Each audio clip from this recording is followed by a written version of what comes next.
Jungle. Olá, pessoal, sejam bem-vindos a mais um Rochas da Saúde. Aqui a gente traz os assuntos mais variados de saúde e bem-estar. Hoje, dia 14 do 11, é Dia Mundial do Diabetes, né? E a gente vai trazer uma endocrinologista para falar sobre diabetes e outras coisas da endocrinologia. Com vocês, doutora Priscila Oyama. Doutora, muito obrigado por aceitar o convite. Obrigada Pedro. Adorei o convite, um prazer estar aqui, uma honra. A honra é toda minha. E, doutora, acho que antes da gente começar, o que é um endocrinologista? O que trata o endocrinologista? Então vamos lá. Endocrinologista, primeira coisa, é um médico. É importante a gente falar isso porque muitas vezes quando a gente acaba se especializando em alguma coisa, a gente é visto apenas como médico da especialidade. E o endocrinologista, ele é um médico que fez uma residência, em primeiro, de clínica médica, né? Fez 2 anos de residência de clínica médica depois dos 6 anos de faculdade. E depois ele se especializou em endocrinologia. E o endocrinologista é o médico que, de forma geral, vai cuidar dos hormônios. Então, a gente cuida das glândulas dos hormônios do corpo. Ai, que legal. Então é pâncreas, tireoide. O grosso, se a gente for pensar assim no grosso da especialidade, o que mais acaba chegando no consultório é obesidade, diabetes e doença tiroidiana. E daí a gente tem as doenças que são um pouco mais raras, né, mas que também acontecem, da glândula adrenal, então doenças tanto autoimunes adrenais, quanto doenças tumorais adrenais. A gente tem também doenças da hipófise, que é uma glândula que fica lá no meio da cabeça. A gente tem doenças ósseas, osteoporose, por exemplo, é uma doença que o endocrinologista também trata. Então, todas as glândulas e tudo que está envolvido aí com a parte hormonal do corpo humano é com a gente. Eu sou fascinado pela endocrinologia, eu adoro. É uma Eu das sei, o Pedro gosta de dar umas curiosidades lá no nosso De vez em ambulatório, quando de apareço, aparecer lá. assim. É muito bom. E eu acho que um dos carros-chefes da especialidade seria o diabetes, né? Com E a gente certeza. vai primeiro começar falando do principal, tem outros, mas o que é o diabetes mellitus? Então, o diabetes é uma doença em que eu vou ter alguma dificuldade em manter a glicemia dentro do normal. Essa dificuldade, ela pode partir desde um problema autoimune do pâncreas, então, o meu pâncreas não produz insulina suficiente, quanto um problema na resistência à ação dessa insulina. Então, algum desses mecanismos, né, que geralmente é o que vai acabar gerando o aumento da glicemia. E esse aumento da glicemia, a gente tem os critérios específicos de diabetes, mas o aumento da glicemia que é o diabetes mellitus. Perfeito. E tem um que acontece mais nas crianças, né? Começa mais precocemente, e tem outro que é mais do adulto, né? Perfeito. Principalmente, né? Claro que tem peculiaridades, mas o que seria o tipo 1, né? Que é o da criança. Tá. Então, a gente chamou por muito tempo de diabetes da criança, o diabetes do jovem, porque ele realmente é mais frequente nessa faixa etária. Mas o diabetes tipo 1, ele é uma doença autoimune. Então, eu tenho anticorpos que circulam no sangue, que acabam meio que atacando o pâncreas e fazendo o pâncreas produzir insulina de forma deficiente. Então, ataca as células beta-pancreáticas, que são as responsáveis pela produção de insulina. O diabetes tipo 1, ele acaba atingindo mais essa faixa etária e não tem tanto a ver com estilo de vida, né? Então, não tem a ver com alimentação, com exercício físico, é realmente uma doença autoimune. Por que ela acontece em algumas pessoas e em outras não? Primeiro, eu tenho que ter uma predisposição genética, e segundo, geralmente eu tenho algum gatilho. Então, eu tenho uma predisposição, nasci com essa predisposição, e em algum momento da vida eu tenho algum gatilho que faz essa doença aparecer. Esse gatilho, muitas vezes, são doenças virais, a gente não consegue nem identificar qual vírus, né? Mas muitas vezes relacionados a doenças virais. Também pode estar relacionado a algum estresse emocional importante que a pessoa enfrentou, então gatilha o aparecimento de alguma doença autoimune, dentre elas a possibilidade de diabetes tipo 1. Mas não é uma doença emocional, isso é importante, porque tem paciente que acha que o diabetes é uma doença emocional ou que pode ser uma doença emocional. Não é. É uma doença autoimune cujo gatilho pode ser algum tipo de estresse, né? E daí o diabetes tipo 2, você quer falar alguma coisa antes? Não, era só que eu acho que hoje em dia deve ter mudado, né? Que não deve ser mais tão da criança, que as crianças cresceram, né? Com a insulina, né? Isso, então assim, O diagnóstico geralmente é feito na infância, mas a gente tem um outro tipo de diabetes, que é o diabetes tipo LADA, que é o diabetes latente autoimune, Adulto. do adulto. E esse diabetes, ele também tem essa característica autoimune, né, que é o que tá ali no nome, mas o diagnóstico dele tende a ser um pouquinho mais tardio, geralmente depois dos 30 anos de idade. Muitas vezes ele é confundido com diabetes tipo 2 ou até mesmo com diabetes tipo 1 da criança, porque são pacientes que aparecem numa idade relativamente jovem, muitas vezes pacientes magros, então você não pensa tanto no diabetes tipo 2, né? Porque são pacientes que são magros, muitas vezes têm um estilo de vida legal, então que não justificaria o aparecimento de um diabetes tipo 2. E você fica meio na dúvida, pô, que tipo de diabetes será que é esse? Daí, quando você dosa o anticorpo, ele vem positivo. Qual que é a maior diferença desse, que é o que aparece geralmente no adulto, pro diabetes tipo 1, que é o que geralmente vai aparecer mais na idade jovem, criança, né? A maior diferença está no tempo do diagnóstico até o início do uso de insulina. No diabetes tipo 1, uma vez que eu diagnostiquei, imediatamente é necessário o uso de insulina, senão o paciente pode ter alguma emergência, que acho que a gente vai falar mais pra Uhum. frente, de alguma emergência hiperglicêmica. Quando eu tô falando do LADA, o LADA ele tende a ter uma reserva pancreática por mais tempo.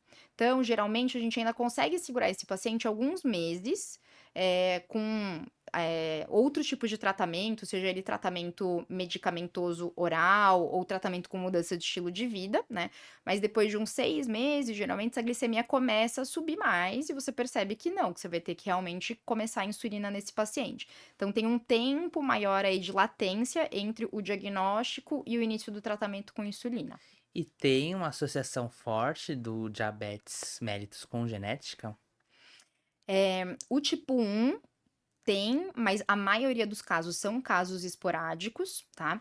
O que a gente tem até hoje em dia para o diabetes tipo 1, a gente tem alguns estudos, né? Até em alguns países já tem sido adotado um tipo de política diferente para a gente tentar dar o diagnóstico precoce do diabetes tipo 1. Seria Então, de possível? rastrear, É. pois é, de rastrear os familiares de primeiro grau daquelas pessoas que têm diabetes tipo 1. Então, como que seria feito esse rastreamento? Por meio da dosagem dos autoanticorpos. E se essas pessoas tiverem autoanticorpos positivos, né, principalmente se tiver 2 ou mais anticorpos positivos, a chance de desenvolver diabetes tipo 1 é muito grande. Então, seriam pessoas que a gente teria que monitorar de forma mais próxima.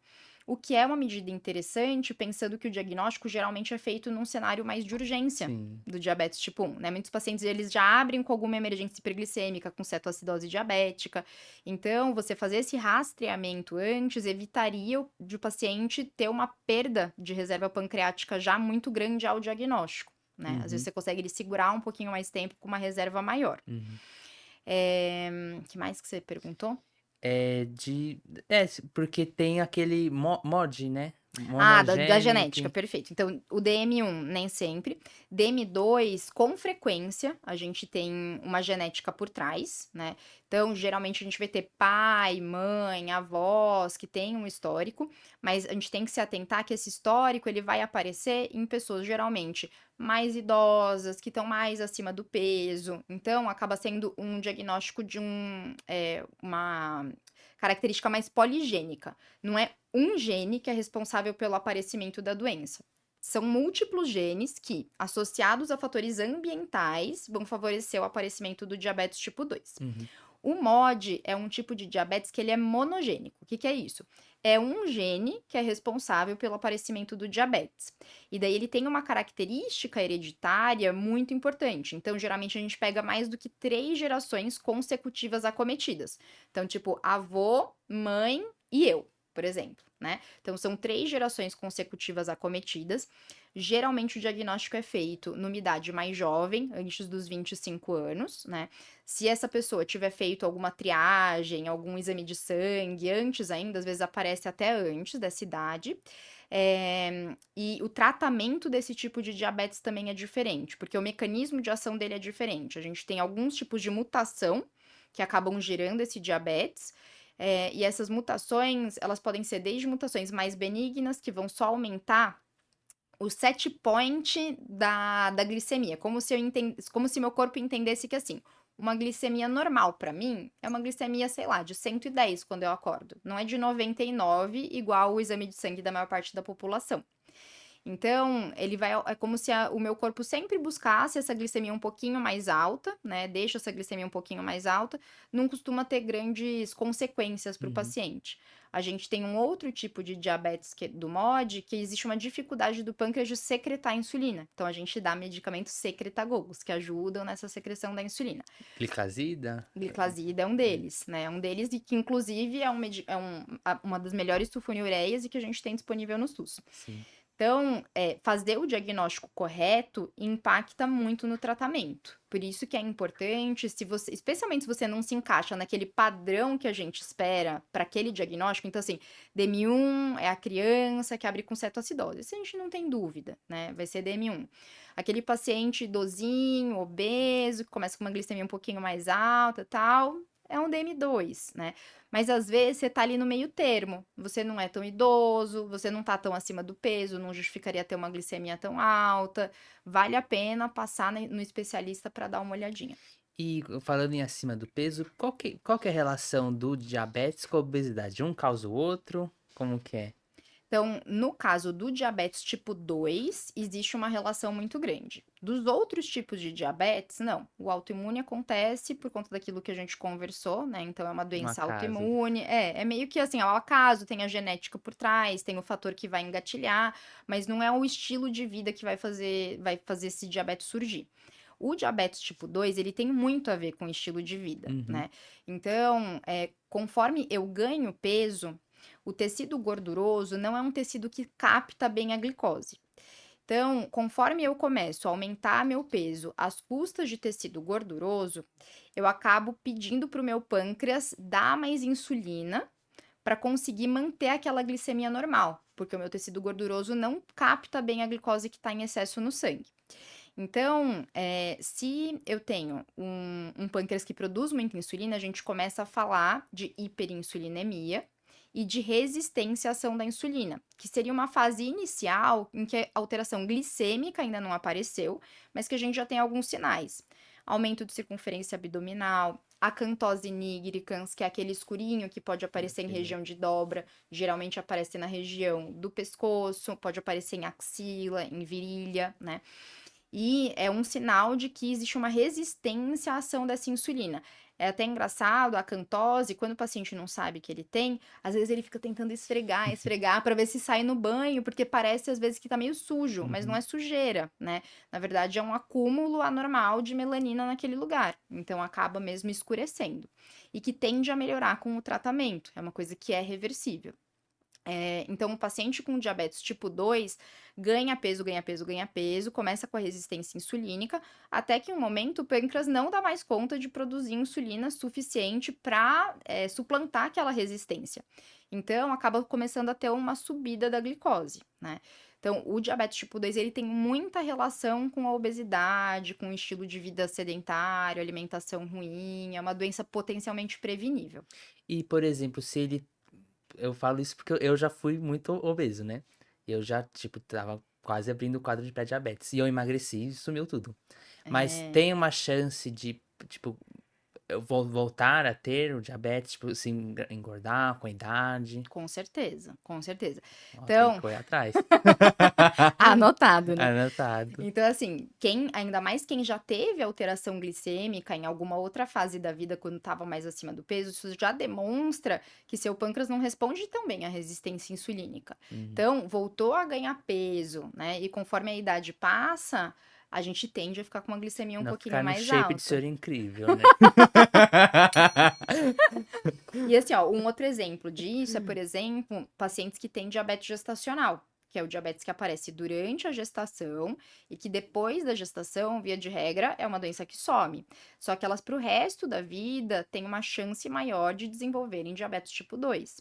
Por quê? Quem que tem diabetes gestacional? Geralmente são mulheres que engravidam acima do peso, né? Existem outros fatores aí que podem estar associados, nem sempre é isso, mas grande parte das pessoas que vão ter diabetes gestacional são mulheres que engravidam acima do peso.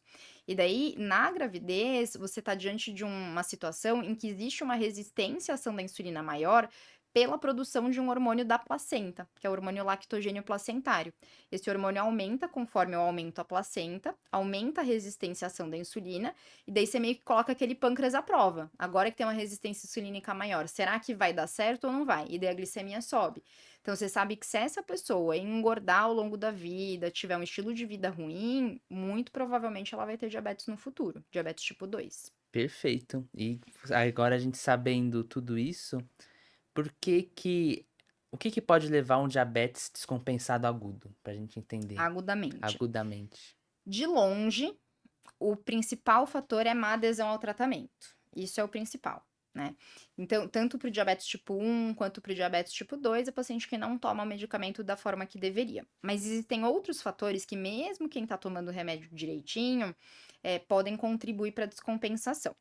Então, doenças agudas, então, por exemplo, o paciente pegou uma influenza da vida, pegou um quadro gastrointestinal, uma gastroenterite aguda, pegou uma dengue, né? Então, o paciente que teve algum quadro infeccioso, isso pode descompensar. Uso de drogas, principalmente cocaína, entra aí no cenário. Então, uso de droga é um potencial fator que pode contribuir para a descompensação do diabetes. Alguma alteração muito brusca da parte alimentar. Então, às vezes, o paciente se alimentava de uma forma, passa a se alimentar de outra forma, com muito consumo de carboidrato, ou estava se exercitando muito antes e para de se exercitar, então a glicose passa a ser menos consumida, acaba acumulando mais glicose, né? Uso de medicamentos, principalmente aí o corticoide, né? Então, prednisona, prednisolona, dexametasona, betametasona. Os pacientes adoram uma injeção para dor, né? Aquela injeção É. intramuscular para quem tem dor Ah, isso é bom articular. às vezes quando tá ruim. Então, Quando tá ruim, mas tá. para quem tem diabetes, pode ser uma causa de descompensação mais aguda aí da doença, né? Então, acho que eu colocaria mais esses fatores. Devem ter outros com certeza, mas são os que me vêm à mente agora. Mas ou ele entra no hospital, tipo, isso descompensa, mas ele entra no hospital, no, tipo, pensando em aquele estado hiperglicêmico hiperosmolar e na cetoacidose. Então, assim, existem dois tipos de descompensação que são mais frequentes, que foram os que você falou. A cetoacidose acontece em pacientes que têm uma insulinopenia muito importante. O estado hiperglicêmico hiperosmolar vai acontecer naqueles pacientes que estão com a glicose muito alta, mas que ainda tem um pouquinho de insulina sendo secretada no pâncreas. Então, via de regra, cetoacidose a gente vai ver mais no paciente com diabetes tipo 1 e estado hiperglicêmico hiperosmolar no diabético tipo 2. O que que acontece nesse cenário, né? O paciente com a glicose muito alta, ele começa a fazer glicosúria importante, então sai bastante açúcar pela urina, né? Com isso acontece uma desidratação e o paciente pode fazer uma lesão renal aguda também secundária à desidratação. Então, com o tempo, especialmente o paciente que não tem muita insulina, ele começa a usar tecido adiposo e começa a liberar alguns fatores relacionados ali ao tecido adiposo na circulação sanguínea, que são os corpos cetônicos, né? Por isso que a gente chama de cetoacidose diabética. E geralmente o tipo de sintoma que o paciente vai ter, em primeiro, ele pode ter os polis, né? Então, poliúria, que é o excesso de urina, polidipsia, que é o excesso de sede, polifagia, que é o excesso de fome, mas ele pode ter outros sintomas associados, então, náusea, vômito, dor abdominal, astenia, sonolência. Ele vai ficar cansado, né? Vai ficar. Então assim, você vê que um paciente com diabetes não tá muito legal, né, não tá muito disposto, tá fora do habitual e tá com a glicemia persistentemente acima de 250, 300, vale a pena passar num pronto atendimento, porque o tratamento inicial desse paciente vai ser com uma hidratação muito vigorosa. Então, Perfeito. pronto socorro. E precisa de monitorização, né? Tem que pra ver Sim, o. são pacientes que, via de regra, vão precisar ir para UTI, para monitorizar exame de sangue, monitorizar os eletrólitos, hidratar bastante, fazer bomba de insulina, então é uma situação delicada. Uhum. E cronicamente? Porque o diabetes é o terror de tudo, né? Das especialidades, no geral. De De complicações. complicações, né? Interface com quase tudo. Tem interface com muita especialidade mesmo. Então, é onde a gente mais acaba linkando o diabetes com outras especialidades, são nas complicações, né? Então, a gente divide didaticamente as complicações entre microvasculares, que são aquelas que vão atingir pequenos vasos, e as macrovasculares, que vão atingir grandes vasos. As complicações microvasculares, a gente tem principalmente aí a retinopatia diabética, que é o acometimento ocular do diabetes, e a nefropatia diabética, que é o acometimento renal do diabetes. São complicações potencialmente tratáveis, especialmente se você rastreia essas complicações. O que eu acho que é muito importante a gente colocar aqui para quem está ouvindo a gente, que tem diabetes. Os exames de rastreamento, eles servem exatamente para pegar as alterações no comecinho, antes de você ter uma consequência grave daquilo. Então, por exemplo, se aparece alguma alteração oftalmológica relacionada ao diabetes, antes do paciente perder a visão, existem tratamentos possíveis que o oftalmo pode fazer. Tratamento com laser, tratamento com injeção de VEGF, enfim, existem mil possibilidades de tratamento antes da gente chegar na perda visual. E quando a gente está no comecinho da alteração, o paciente não sente nada, ele pode estar enxergando super bem. E a parte renal é a mesma coisa. Quando começa a alterar a função renal, geralmente o paciente não tem nenhum sintoma. Ele só vai ter sintoma quando a coisa já está grave. E antes disso, a gente tem medicamentos que podem atrasar, né? Evitar, eu não digo, porque evitar 100% a gente não consegue, mas que a gente consegue atrasar e diminuir a chance dele evoluir para uma hemodiálise, por exemplo. Então, essas são as complicações micro. As complicações macrovasculares, aí eu tô falando principalmente de infarto e derrame, né? Também pode ter alguma amputação na perna, uma doença arterial periférica, né? Mas são acometimentos das grandes artérias por aterosclerose mesmo. E dificuldade de cicatrização no geral, né, também. Também pode acontecer. Então, o paciente que tem diabetes, ele tem uma chance maior do desenvolvimento de complicações de pé diabético, que a gente fala assim, o paciente tem pé diabético, né? O pé É. diabético, na verdade, é uma complicação que pode estar relacionada tanto à parte neurológica, quanto à parte vascular do pé da pessoa que tem diabetes. Que vai atingir desde a inervação das glândulas sudoríparas, então tende a ser um pezinho mais seco, que tende a rachar mais. Se ele racha, tem uma portinha de entrada ali para entrar um micro-organismo, para fazer uma infecção. O sangue não chega tão legal, porque eu tenho uma doença vascular junto, então é mais difícil de chegar fatores que são importantes para cicatrização, leucócitos são importantes para combater quadro infeccioso. Então, o que às vezes poderia ser só uma feridinha simples no pé, que numa pessoa que não tem diabetes seria uma coisa facilmente curável, no paciente que tem diabetes pode complicar.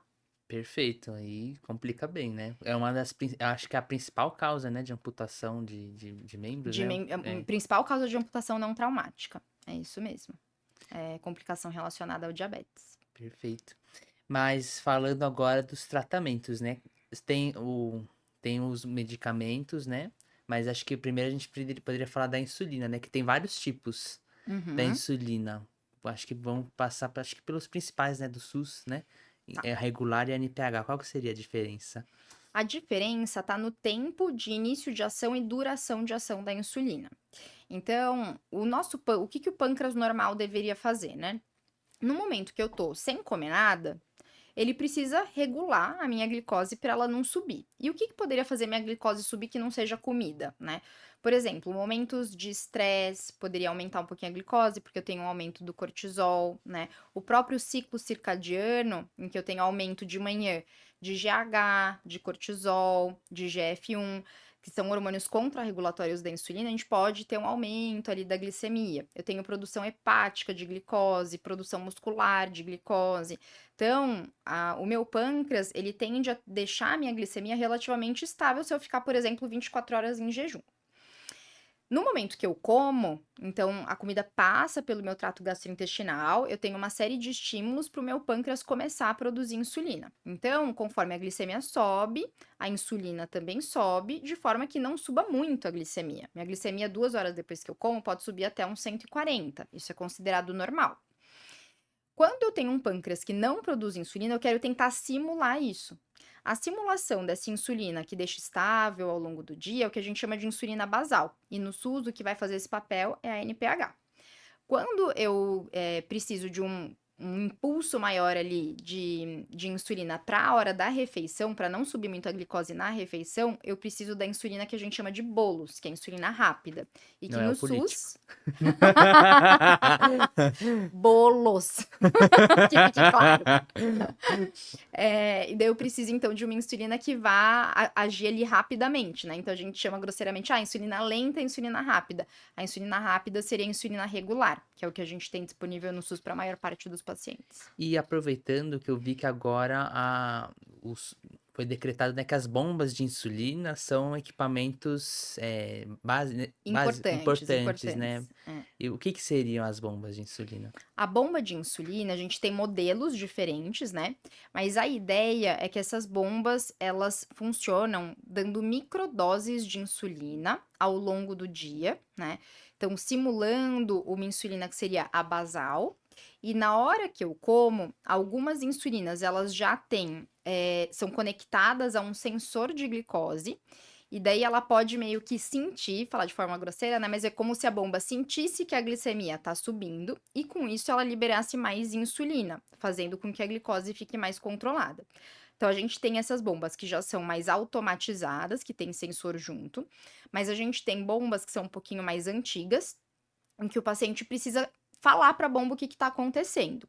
Então ele faz lá a picadinha do dedo, faz a glicemia capilar, o destro, né? E tá lá, sei lá, uma glicemia, antes de eu tomar café da manhã, eu tô com uma glicemia de 200.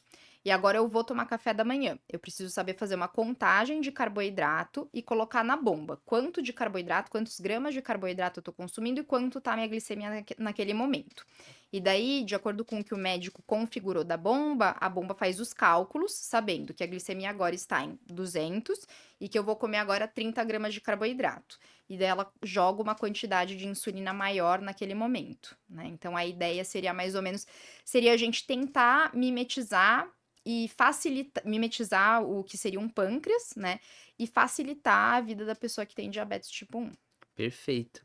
Ainda sobre a insulina, a gente escuta muito falar, esses influencers maromba, né? De falar o ciclo de hormônios, né, para crescer, que a insulina com não sei o quê. Ai, O que que o gente. endocrinologista acha disso? O endocrinologista acha isso péssimo. Então, eu vou tentar explicar de uma forma didática, assim, qual que seria o papel da insulina para a gente entender qual que é o racional por trás dessas pessoas que usam a insulina dessa forma, que por sinal não é uma recomendação, isso que é importante a gente deixar claro, não é recomendado usar insulina para crescimento de massa muscular. Mas vamos colocar aqui dois extremos. Então, num primeiro extremo, eu tenho um paciente com diabetes tipo 1, que é insulinopênico, então assim, não tem insulina circulando no corpo dele, né? No momento ali do diagnóstico. Esse paciente, geralmente, a gente vai encontrar ele como? Vai encontrar com baixo peso, né? Perdendo peso. Por quê? Porque a insulina é um hormônio anabólico. Ela é necessária para a construção de tecido. Mas não só muscular, né? Não só músculo, gordura também, né? Então, por um lado, a gente tem esse paciente insulinopênico. Por outro lado, a gente tem um paciente que tem insulinoma, por exemplo, que é uma doença rara, um tumor geralmente benigno do pâncreas, em que ele vai ter um excesso de secreção de insulina. Então, independente de quanto tá a minha glicemia, eu tenho um tumor ali que tá dando insulina para o paciente, né? Esse paciente, o que ele tende a fazer? Primeiro, hipoglicemia, que é o efeito colateral principal do tratamento com insulina, né? Então, é um paciente que faz hipoglicemia, e daí, por conta da hipoglicemia, ele aprende que comer ajuda a melhorar o sintoma. Então, ele acaba comendo, comendo, comendo em excesso. E esse paciente, a gente costuma ver ele acima do peso, não musculoso. Se a gente tivesse uma relação muito direta de ganho de massa muscular e insulina, a gente teria um paciente extremamente musculoso, porque ele tem um tumor que produz Sim. insulina, né? Mas não é o que acontece. Então, a gente tem um paciente que ganha peso. Se o paciente não faz exercício nada, ele vai ganhar peso às custas de massa gorda. Então, a insulina ela serve para construir tecido, seja ele músculo, seja gordura, né? Essencial para a construção de tecido. Mas não é recomendado que você fique se injetando insulina em excesso, se causando hipoglicemia, para você ter que comer, para depois você ir na academia e tentar, com aquele excesso de comida e de Muitos insulina, passos, muitos passos. construir uma massa muscular, né? Então, existem outras formas mais saudáveis da gente atingir isso aí. Com certeza, até que o CFM proibiu, né? O uso de esteroides anabolizantes para fins estéticos, né? Sim, já faz bastante tempo, né? Todas as sociedades também sérias da medicina, SBEM dentre elas, né, que é a Sociedade Brasileira de Endocrinometabologia, são contra o uso de esteroides anabolizantes para ganho de massa muscular, né? Uhum, perfeito. E a gente comentou da insulina em si, e tem outras medicações, ainda não chegando nas modernosas, as perguntas das pessoas, Modernosa. mas tem outras medicações. Acho que só mencionar um pouco delas, metformina, sulfonilureias. Tá. Então vamos lá. No SUS, o que a gente vai ter principalmente é metformina, que é uma biguanida que vai agir na resistência insulínica, então é um excelente tratamento para quem tem diabetes tipo 2. E a gente tem as sulfonilureias, que são medicamentos que ajudam o pâncreas a secretar mais insulina, como se eles dessem um empurrãozinho ali no pâncreas, né? Que também tem no SUS, gliclazida, glibenclamida. Além disso, no SUS, para alguns pacientes, a gente vai ter também os inibidores de SGLT2, que são medicamentos que inibem a absorção da glicose pelo rim. Então, acaba causando uma glicosúria, né? O paciente urina Fazer açúcar, xixi docinho. faz xixi docinho, é isso mesmo. Mas faz xixi docinho, tanto que se esse paciente coletar um exame de urina, vem glicose na urina, às vezes eles ficam assustados, será que porque meu diabetes está muito alto? Não, é porque é o mecanismo de ação do medicamento, né? Então, são medicamentos que ajudam a eliminar esse excesso de açúcar pela urina. E também eles têm um benefício cardiovascular maior, né? Então, eles ajudam a evitar infarto, derrame, Doença renal. doença renal crônica, na verdade, relacionada aí ao diabetes. Então, são medicamentos que eles vão além de só tratar a glicose. Eles tratam também parcialmente, assim, diminuem a chance das complicações relacionadas ao diabetes, né? Também tem evidência em insuficiência cardíaca, né? Mesmo em pacientes que não têm diabetes. Então, é um medicamento que está sendo até extrapolado para outras especialidades, principalmente os nefros e os cardiologistas. A gente tem, então, para um perfil específico de pacientes, a gente tem a dapagliflozina no SUS. Temos outros componentes, né, outros representantes dessa classe, então empagliflozina, canagliflozina, ertugliflozina, mas que não, a gente não vai ter no SUS, né, a gente tem daí no privado. Aí falando de medicamentos, né, as insulinas do SUS a gente já falou, aí falando de outros medicamentos que a gente vai ter no cenário privado, a gente tem pioglitazona, que é um medicamento que também vai atuar na resistência insulínica, né? Já é um medicamento esse mais antigo. A gente acaba, muitas vezes, não vendo ele sendo tão utilizado, mas acho que deveríamos utilizar mais, porque ele é interessante. Ele é bom pra esteatose hepática ou eu tô errado? É outro? Ele é um dos únicos medicamentos que a gente tem evidência de redução de fibrose na esteatose hepática. Então, para o paciente que tem diabetes e que tem esteatose hepática, Gordura no fígado. gordura no fígado, é um remédio interessante, né? Que ele tem alguns efeitos colaterais possíveis, então ele pode dar um pouco de edema, né, de inchaço, e tem algumas contraindicações. Então, pacientes que têm osteoporose, não é recomendado porque pode piorar um pouquinho a massa óssea, não é recomendado no paciente que tem insuficiência cardíaca também mais avançada, né? Mas, via de regra, é um bom medicamento, acho que até a gente deveria usar mais, porque do ponto de vista financeiro, não é um medicamento que pesa tanto no bolso quanto outros que a gente vai comentar. Então, a gente tem aí a pioglitazona, temos os inibidores de DPP-4, né? Que são medicamentos menos potentes do que os outros que a gente falou até agora. Então, a potência em reduzir a glicose é menor, mas para aquele paciente que está perto do alvo, né? Falta pouco para chegar no alvo da glicemia que a gente quer, vale a pena. Ele tem um efeito neutro no peso, que é uma coisa muito boa, né? O custo dele também não é um custo tão elevado assim, e é um medicamento que, em termos de efeito colateral, ele é muito tranquilo, não aumenta o risco de hipoglicemia, por exemplo, que acaba sendo uma das complicações do tratamento do paciente com diabetes. Então, é um medicamento interessante, ele só não é tão potente. E, por fim, a gente tem os análogos de GLP-1, que são os medicamentos injetáveis que estão Os super na modernosos que eu moda, falei. os modernosos, que são esses medicamentos injetáveis. Falei errado, porque não são todos injetáveis. A gente tem um deles que É o tem uma via Ribelsus, né? oral, que é o Ribelsus, que é a semaglutida oral, né? Então, mas são os medicamentos análogos de GLP-1, então eles são análogos a um hormônio que o nosso intestino produz quando passa alimento pelo trato gastrointestinal, mas que teve alguma modificação ali na molécula que fez ele durar mais tempo. E daí, com isso, a gente tem os efeitos de redução de glicemia e também de perda de peso. Acho que antes da gente entrar nessa nessa segunda seara. parte, é, perguntaram para mim se, por exemplo, outros medicamentos da classe dos antidiabéticos, né, seja a metformina, eles têm efeito no peso para emagrecimento. Uhum. Então, assim, de todo esse arsenal que a gente conversou, os que a gente sabe que realmente podem levar a uma redução de peso são os inibidores de SGLT2, então que eu falei da dapagliflozina no SUS e os demais no cenário particular, por conta da própria glicosúria, né? Então, como tá saindo açúcar pelo xixi, açúcar é caloria. Né? Então tá saindo caloria. Eu espero uma perda de peso, mas não é uma perda de peso nossa. Então não é um medicamento que é feito para obesidade. Se um paciente obeso que não tem diabetes, não tem alteração na glicemia, usar esse medicamento, ele não tende a ter benefício em relação ao peso. Por quê? Porque, como eu tô causando glicosúria, essa glicosúria só acontece se eu tenho excesso de glicose. Se a minha glicose é normal, eu não vou ter glicosúria causada pelo remédio. Então, eu não perco peso por conta do medicamento, né? Então, isso é uma coisa que é importante. Ele pode ajudar um pouquinho na perda de peso, mas ele não é feito para obesidade. Não é um medicamento que a gente deve prescrever para obesidade por si só. Ele é para diabetes. Os análogos de GLP-1, aí ele já tem um mecanismo diferente. O GLP-1, ele vai lá no sistema nervoso central, né, se comunicar lá nos neurônios do sistema nervoso central, e ele vai causar uma regulação do mecanismo de fome e saciedade. Então, ele vai aumentar os impulsos de saciedade e reduzir os impulsos de fome. Com isso, o paciente tende a ficar saciado por mais tempo. E além disso, ele dá uma lentificada no esvaziamento do estômago. Então a comida fica parada no estômago por mais tempo, né? Então eu fico empachado por mais tempo. Eu posso comer no almoço e até a janta tá sentindo que meu estômago ainda tá cheio. E isso acaba fazendo com que o paciente reduza a ingesta alimentar.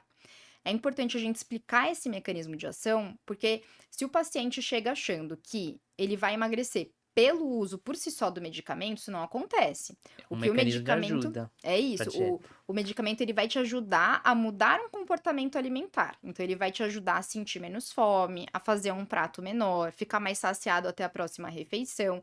E com você reduzindo a porção, reduzindo as calorias da dieta, isso que vai te fazer perder peso. O medicamento acaba sendo um facilitador. Perfeito, perfeito. E vamos agora às perguntas sobre esses medicamentos, né? É, Perguntas quentes. perguntas quentes, que é a classe, né, do Ozempic, do Wegovy, do Saxenda. Uhum. Ele diretamente tem ação para queimar gordura? Ele Obrigada. vai lá e Não. queima. Então, não. Tanto que tem paciente que pergunta assim: ah, se eu mudar o lugar de aplicação, será que eu perco? Obrigada. Mais gordura naquela região? Então, por exemplo, se eu aplicar na barriga, eu perco gordura da barriga. Se eu aplicar no braço, eu perco gordura do braço? Não. Ele é um medicamento que vai mexer na sua saciedade. E com você perdendo peso, você tende a perder peso de forma geral, né? Algumas pessoas vão tender a perder peso em determinadas áreas e outras em outras áreas. Isso tem muito mais a ver com a sua genética, e se Uhum. você tem alguma doença associada. Se você pegar, por exemplo, pacientes que têm lipedema, né? São pacientes que tendem, na maior parte das vezes, a acumular mais gordura em membro inferior. Pode até ter lipedema de membro superior, mas é mais raro. E esses pacientes, mesmo usando medicamentos para perda de peso, eles perdem pouca medida de membro inferior, porque é uma tendência pessoal, eles têm uma outra doença associada, né? E mesmo que aplique na perna, não vai fazer perder gordura na perna. Então, ele não queima gordura. Perfeito. E a insulina pode substituir o Ozempic para emagrecer? Para emagrecer, não. É o que a gente falou, a insulina é um hormônio anabólico. Se eu tô dando a insulina, e junto com a insulina eu tenho algum substrato para formar tecido, então eu tenho excesso de açúcar junto com a insulina, a minha tendência vai ser ganhar peso, é o contrário, né? A falta de insulina, a falta absoluta de insulina que tende a levar à perda de peso, mas não é uma perda de peso saudável, é uma perda de peso por catabolismo. Uhum. E, por exemplo, final de ano a gente viaja, né? Tem Natal, Ano Novo, um monte de comida boa. A pessoa, ela é magra. Ou ela tem, vai, um peso normal. Tá? Ela engorda um pouco. Ela pode tomar o Ozempic ou não? Ou não, é só para indivíduos que têm obesidade mesmo, Tá. Então, sobrepeso. assim, qual que é a indicação formal do Ozempic? A indicação formal é para pacientes que têm obesidade, então IMC maior ou igual a 30, ou sobrepeso, IMC maior ou igual a 27, com alguma comorbidade associada ao peso. Então, por exemplo, assim, eu tenho sobrepeso e apareceu uma glicemia alterada. tenho sobrepeso e comecei a ficar hipertenso, apareceu um triglicérides alto, uma gordurinha no fígado, seria a indicação aí da gente entrar com medicamento.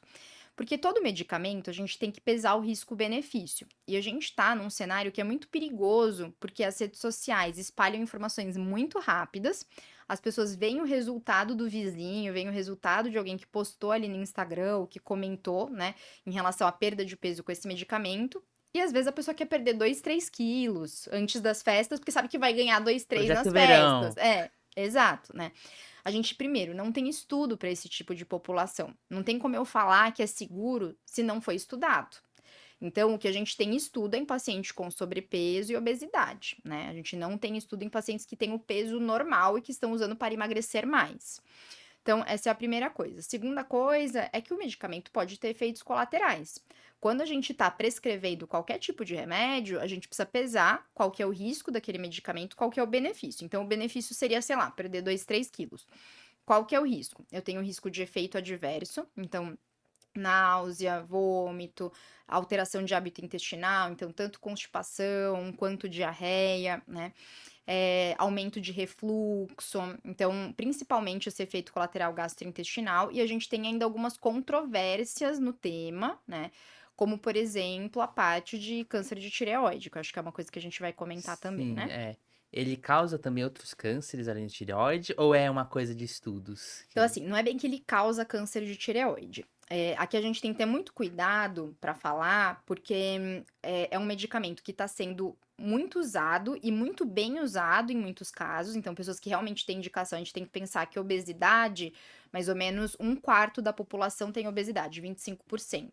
Então, tem muita gente que está usando com indicação e que fica assustado porque ouve a palavra câncer e daí, opa, já não quero mais usar isso. Então, qual que é a relação que a gente tem até agora? Só para vocês terem uma noção de como esse tema é complicado, sempre é tema de congresso médico. E no último congresso que a gente teve aqui em São Paulo, o Congresso Brasileiro de Endócrino, foi uma mesa de um debate, na verdade, entre dois profissionais excelentes, em que um tinha que falar contra o uso de análogo de GLP-1 em relação ao câncer e outro tinha que falar a favor do análogo de GLP-1 em relação ao câncer.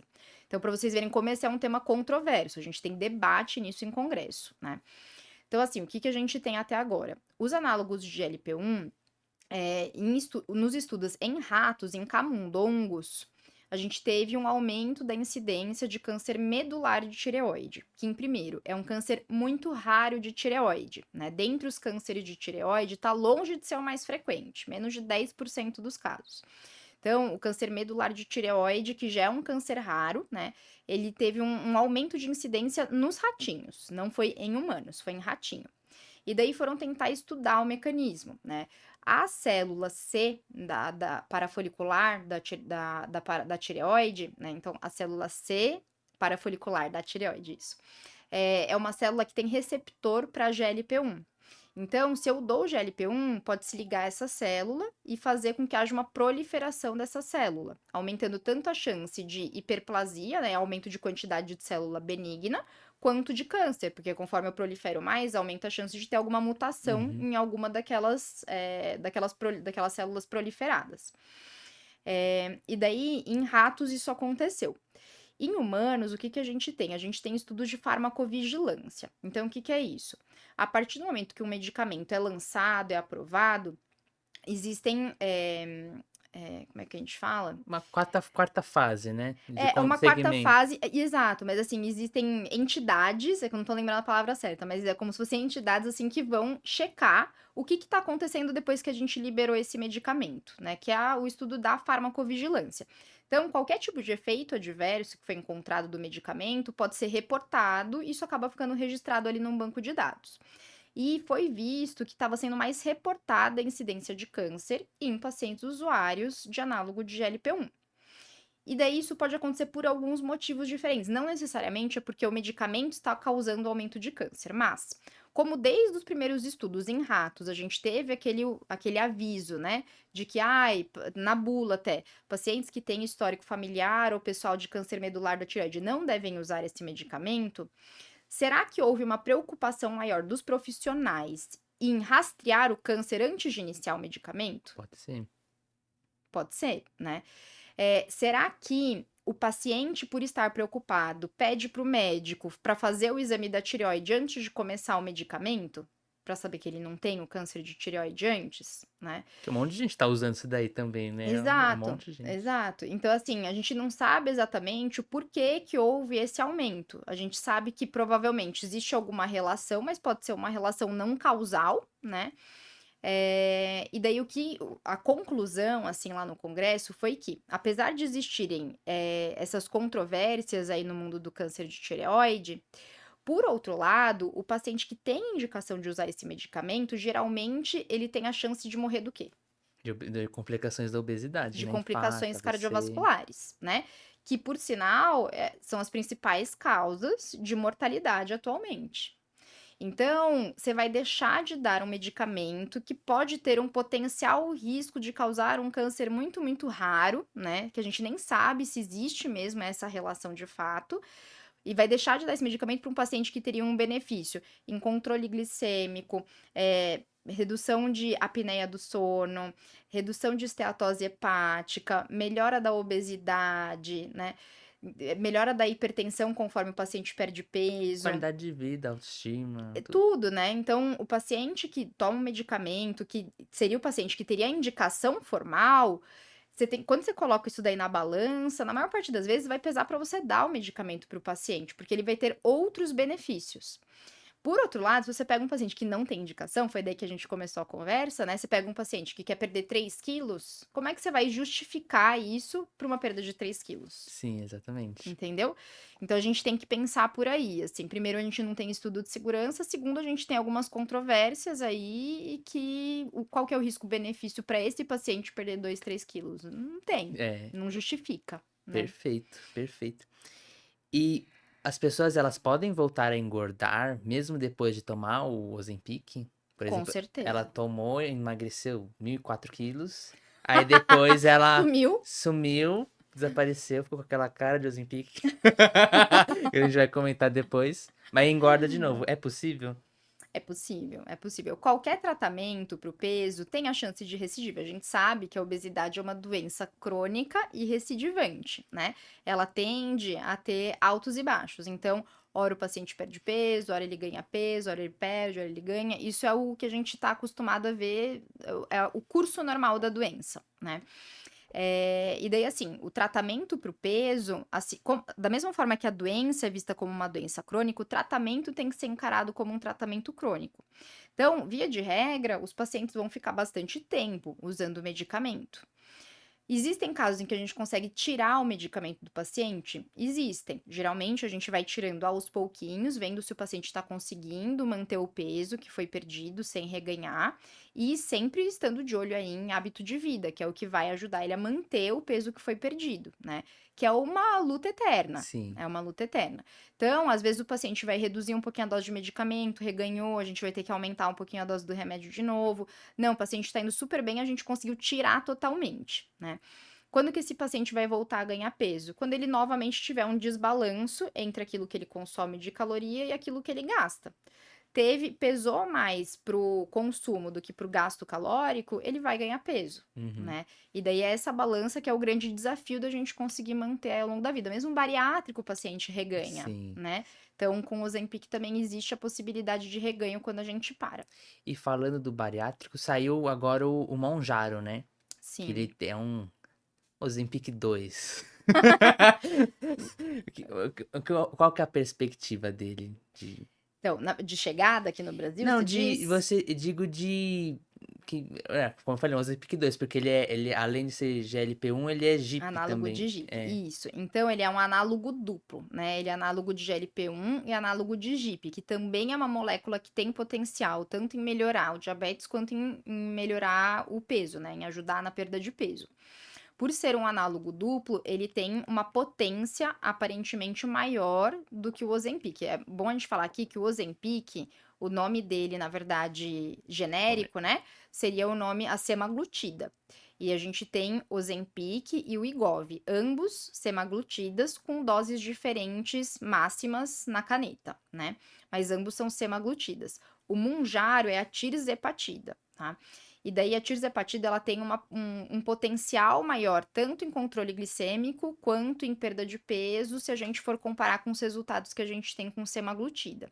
Então, a gente está esperando ansioso esse medicamento aqui no Brasil, mas ainda a gente não tem uma previsão de data certinha para chegar. Provavelmente, dizem as más línguas, no ano que vem, mas não Sim. sabemos. E eu falando também, né, porque são medicamentos que ainda assim são bem caros. Sim. E tem alguma perspectiva de eles serem barateados, de ter disponibilidade no SUS para alguns casos? Tem Tá. alguma perspectiva? Então, assim, o primeiro medicamento que a gente tem alguma perspectiva um pouco mais palpável é a liraglutida, que o nome comercial é o Victoza ou Saxenda, né? De novo, ambos são liraglutidas, mas com doses diferentes, porque uma delas para diabetes, a dose máxima, e outro para obesidade, dose máxima, mas a substância é a mesma.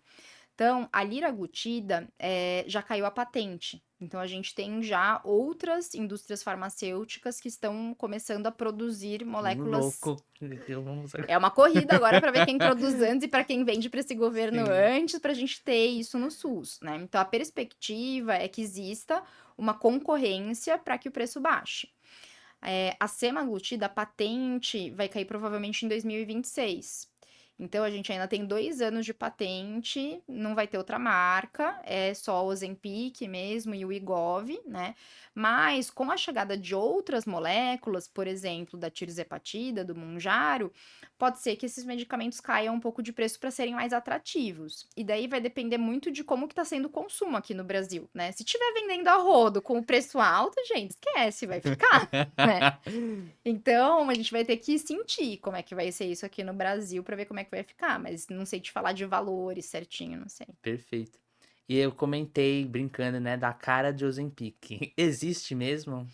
A cara de Ozempic é, na verdade, assim, a pessoa emagrece, ela emagrece o corpo, né? E às vezes o rostinho, as pessoas estavam acostumadas a ver, às vezes, a pessoa assim, né? Então aqui o corpinho e aqui o rostinho. Aí agora o corpinho fica assim, o rostinho continua assim, parece que a cara cresceu, né? Então as pessoas começaram a falar de cara de Ozempic, porque teve gente que perdeu peso muito rápido, mas isso daí nada mais é do que o reflexo da perda de peso.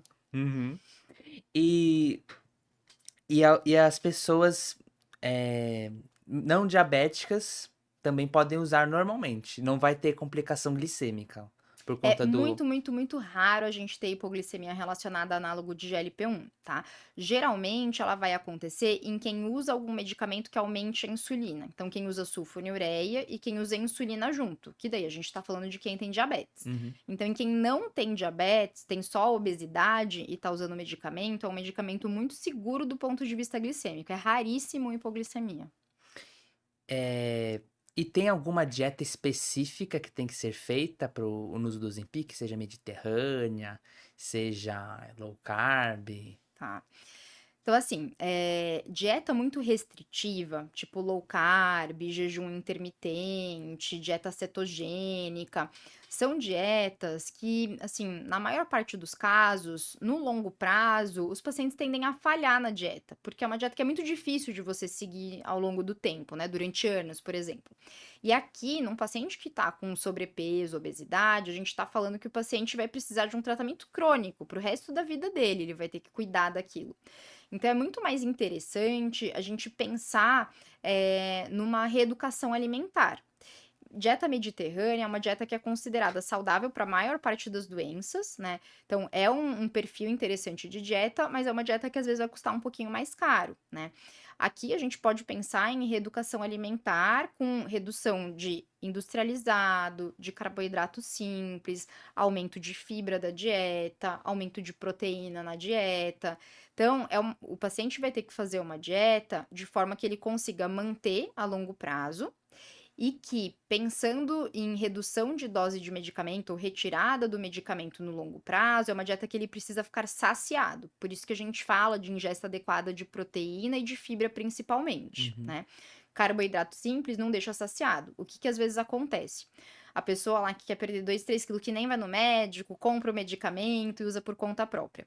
Então, ele reduz a fome. Então, a pessoa passa a comer menos. Só que daí ela estava acostumada, sei lá, a comer o miojo dela. Ao invés de comer um miojo, ela vai comer meio miojo, mas segue sendo miojo.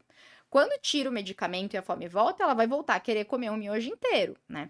Se a gente reeduca esse paciente durante o processo de perda de peso, a montar um prato melhor, mais saudável, que deixe ele mais saciado, a tendência é que, com a redução do medicamento, ele consiga manter uma dieta ainda com uma caloria adequada, né? E indo nessa linha também, ele, ele perdeu o peso. Como que ele faz para conseguir manter esse peso? Então, é principalmente alimentação e exercício, né? Então, exercício físico sempre, tanto no processo de perda de peso quanto na manutenção. E daí, se a gente for falar, por exemplo, de exercício resistido, de musculação, a principal importância é fazer com que a gente não perca muita massa muscular durante o processo de perda de peso. É muito difícil você pegar um paciente com obesidade e falar: olha, vamos ganhar músculo enquanto você perde peso? Ganhar músculo enquanto perde gordura, isso é difícil de conseguir, porque para eu construir músculo, eu preciso de um excesso, né? Porque eu preciso construir algo. Para eu perder gordura, eu preciso de um déficit. Então, é uma coisa que não conversa muito bem com a outra. Até é possível, mas é difícil de conseguir. Então, via de regra, o paciente que está no processo de perda de peso, ele vai perder as duas coisas, tanto músculo quanto gordura. E a intenção do exercício resistido, né, da musculação, por exemplo, é fazer com que o paciente perca o mínimo possível de gordura. De massa Então, magra, né? de massa magra, desculpa, falei gordura, É. né? Então, é o mínimo possível de massa magra, né? Que ele perca proporcionalmente muito mais gordura do que massa magra. E a gente conseguindo manter essa massa magra, a gente consegue manter mais ou menos o metabolismo basal desse paciente. O que que é o metabolismo basal? É o tanto que o seu corpo gasta de energia para não fazer nada, Uhum. digamos assim, só para É, não, manter é os sinais ok. vitais, né? Só para manter o coração batendo, o pulmãozinho ali para você respirar, o seu rinzinho funcionando, mas é para manter o seu corpo vivo, mas sem você ter que fazer nenhuma atividade. Isso seria a taxa metabólica basal. E a minha taxa metabólica é proporcional à minha genética, que eu não mudo, e é proporcional à quantidade de músculo que eu tenho, que eu mudo. Então, é importante que o paciente na perda de peso consiga manter uma massa muscular e depois que perder o peso adequado, às vezes até correr atrás para ganhar massa muscular, dependendo de como tiver essa composição corporal. Então, isso em relação ao exercício para não perder muito o metabolismo. Uhum. E depois, falando da dieta, é uma dieta que deixa o paciente saciado. Isso que é o principal, né? E que, lógico, que dê prazer, que supra as necessidades dele, mas pensando aí na retirada do medicamento em algum momento, o meu problema vai ser o retorno da fome. Então, eu preciso de algo que deixe o paciente saciado e que não tenha muita caloria em volumes pequenos. Perfeito. E acho que uma penúltima pergunta: tem algum outro medicamento ou alguma outra coisa que dê efeitos similares em termos de perda de peso aos análogos de LP1? Outros medicamentos? Seja antidiabético, ou aqueles malucos que tomam diurético. Não, a gente tem, assim, atualmente são os medicamentos que mais levam à perda de peso, né? São os análogos de LP1 e os análogos que ainda não chegaram, os análogos duplos e triplos até que depois mais pra frente vão chegar aqui no Brasil, se Ozempic Deus quiser. 3, já estão fazendo sequência. É que a gente tem depois da tirzepatida, a gente tem a retatrutida, né? Mas que desse aí tá um pouquinho mais distante ainda da gente, mas com calma vai chegar. A gente tem os outros medicamentos para perda de peso, né? Em termos de eficiência, de porcentagem de perda de peso em estudo, eles têm porcentagens menores de perda de peso, via de regra. Mas, dependendo do perfil alimentar do paciente, pode ter uma perda muito boa. Porque a gente tem que lembrar que os estudos, eles vão falar pra gente de uma média. Dessa média, teve gente que perdeu muito mais, teve gente que perdeu muito menos, né? E quando você tá atendendo o paciente, tem que ver quem que tá ali na sua frente, tem que individualizar. Não é para todo mundo que análogo de GLP-1 vai funcionar. Tem paciente que não perde nada de peso com análogo de GLP-1, né? Tem paciente que ganha peso usando análogo de GLP-1. Então não é para todo mundo. Tem que ver qual que é o perfil alimentar. E daí a gente tem outros medicamentos on-label, né? Que é um label que tá na bula lá, que é para perda de peso. E daí só para citar nomes aqui, né? Então a gente tem a sibutramina, a gente tem orlistat, tem o Contrave, que é bupropiona com naltrexone, Os e tem os psicotrópicos, né? análogos. Isso, e daí a gente tem medicamentos off-label também, inibidores seletivos de recaptação de serotonina, topiramato, são alguns deles. Perfeito. E agora a última pergunta: o que para você seria a rocha da saúde? A rocha da saúde, que pergunta boa mesmo. É, eu acho que é principalmente um estilo de vida bom. A gente vê que muitas doenças relacionadas a múltiplas especialidades, não só endocrinologia, têm a ver com um estilo de vida ruim. E quando eu falo de estilo de vida, não estou falando só de alimentação e de exercício físico. É de boa qualidade de sono, é de bons relacionamentos interpessoais, né, de ter uma boa comunidade ali com você, do paciente ter períodos de lazer, um bom manejo de estresse, tudo isso está envolvido. Então eu acho que quando a gente tem, isso tudo em equilíbrio, que não é fácil de conseguir, mas quando a gente tem tudo isso em equilíbrio, a gente tende a ter uma vida melhor. Muitas das doenças endocrinológicas podem ser evitadas por meio de um estilo de vida bom, né. Quando a gente pensa, por exemplo, pacientes com artrose, desgaste articular, que você já entrevistou reumato aqui, Sim, né. Quando a gente pensa em demência, Alzheimer, potencialmente também evitável com estilo de com vida. certeza. Então, muitas doenças de diversas áreas da medicina estão relacionadas com isso. Então, acho que o principal, a rocha da saúde da medicina tem que ser um estilo de vida adequado. Perfeito, doutora. Queria agradecer a sua presença aqui no programa. Muito obrigado. Foi uma conversa super agradável. E pedir Obrigada, para Pedro. você seguir a gente nas redes sociais. Estamos no YouTube, no Instagram, no TikTok, no Spotify. Deixe seu like, se inscreva no canal, comentem e compartilhem. Muito obrigado e espero vocês no próximo Rochas da Saúde. Até lá. Obrigada.